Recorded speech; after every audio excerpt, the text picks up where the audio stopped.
बहन की शादी को 6 साल हो गए, मैं कभी उनके यहाँ नहीं गया। ईद शब रात अम्मी या अब्बू चले जाते थे। एक दिन मेरी बीवी मुझसे कहने लगी कि आपकी बहन जब भी घर आती है उसके बच्चे घर का हशर नशर कर देते हैं, और आपकी माँ जो हमसे चुप चुपा कर कपड़े, साबुन और कभी कभी को चावल के थैले भी भर के दे देती है।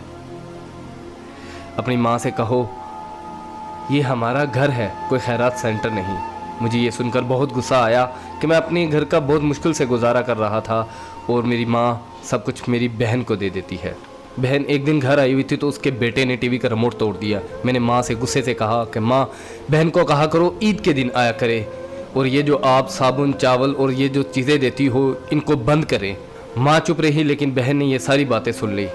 4 बज रहे थे, बच्चों को तैयार किया तो बहन ने कहा कि भाई मुझे बस स्टॉप तक छोड़ आओ। मैंने झूठे मुंह कहा बहन रुक जाती कुछ दिन। बहन मुस्कुराई और बोली नहीं भाई, बच्चों की छुट्टियां ख़त्म हो रही हैं, मुझे जाना है। फिर जब हम दोनों भाइयों में ज़मीन का बंटवारा हो रहा था तो मैंने साफ इनकार कर दिया कि मैं अपनी ज़मीन से बहन को हिस्सा नहीं दूंगा। तो माँ ने कहा कि बेटी का भी तो हक बनता है। मैंने गाली देते हुए कहा जो कुछ भी हो जाए मैं बहन को हिस्सा नहीं दूंगा। मेरी बीवी ने भी बहन को बुरा भला कहा, वो बेचारी खामोश थी। बड़ा भाई अलहदा हो गया और मेरे बड़े बेटे को टीबी हो गया और मेरे घर के हालात ख़राब हो गए। जितना सब कुछ था मैं उसके इलाज पे लगा चुका था। मेरे पास इलाज करवाने के पैसे नहीं थे। मैं बहुत परेशान था, लाखों रुपए लगा चुका था और भूख सर पे थी। परेशानी की हालत में कमरे में बैठा शायद अपने हालात पे रो रहा था। उसी वक्त मेरे घर में वही बहन आई। मैंने गुस्से से बोला ये आ गई मनहूस। मैंने बीवी को कहा कुछ तैयार करो बहन के लिए। बीवी मेरे पास आई और कहा कोई ज़रूरत नहीं गोश्त और बिरयानी बनाने की। फिर 1 घंटे बाद वो मेरे पास आई।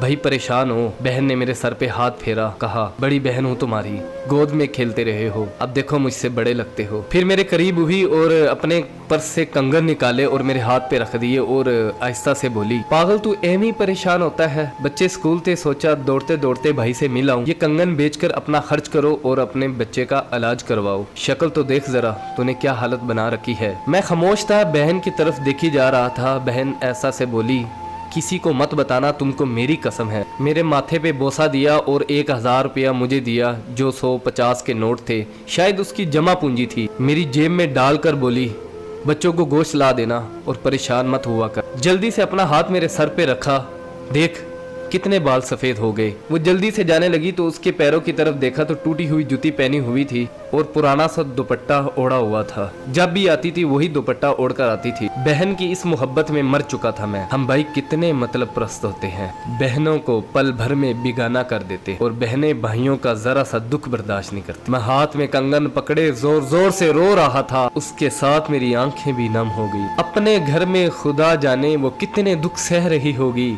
कुछ लम्हे के लिए अपनी बहनों के पास बैठकर हालचाल पूछ लिया करो, शायद उनके चेहरों पे कुछ लम्हों के लिए एक सुकून सा आ जाए। बहनें माँ का रूप होती हैं और भाई बाप का रूप होते हैं।